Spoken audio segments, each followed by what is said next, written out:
Republican reps.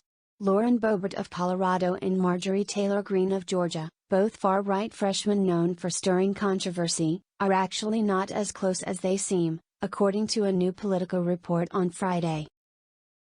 The report, which explores cracks within the conservative House Freedom Caucus, detailed how Greene and Boebert don't see eye to eye.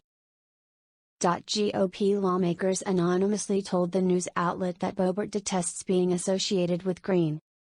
The Colorado congresswoman is also viewed more as a team player than her Georgia colleague, Republicans told Politico.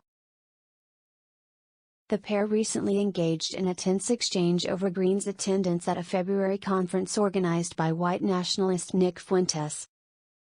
Greene had faced criticism from within her party for her attendance at the gathering, but her confrontation with Boebert blew up to the point where another unnamed lawmaker had to step in to de-escalate the situation, according to Politico. 3 people close to the House Freedom Caucus confirmed the back and forth to Politico, which took place during a board of directors meeting last month.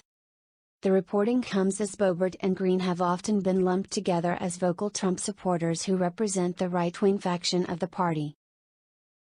The two regularly advocate for the same issues, and notably heckled President Joe Biden together during his State of the Union address.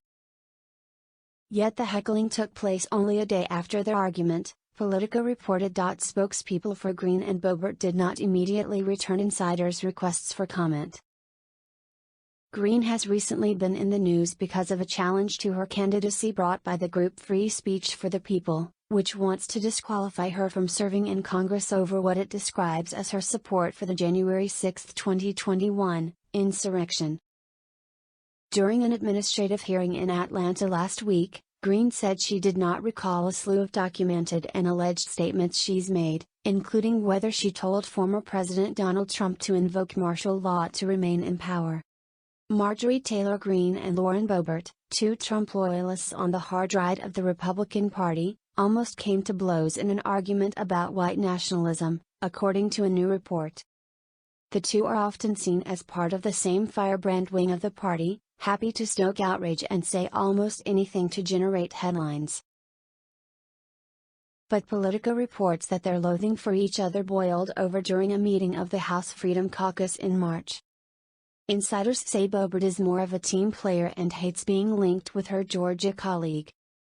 When the House Freedom Caucus Board of Directors gathered at its meeting spot near the Capitol, the two got into an argument about Greene's appearance at an event organized by a known white nationalist. A Republican lawmaker described fearing that their tussle might go beyond words and turn into a physical fight if another board member had not intervened.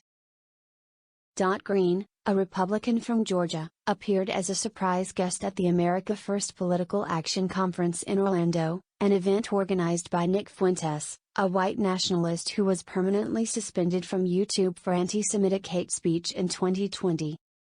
After speaking at the event, Greene posed in a photo with Fuentes and right-wing pundit Michelle Malkin, but when questioned about her appearance at a FPAC and relationship with Fuentes, Greene denied she knew him. Greene had a controversial record, even before entering Congress. She actively shared the extremist QAnon ideology, which is centered on false claims of a cabal of powerful people abusing children. That history led the U.S. House of Representatives to strip her of committee membership last year. For her part, Boebert has frequently tangled with members of the Democratic Liberal Squad, including last year suggesting that Muslim Rep.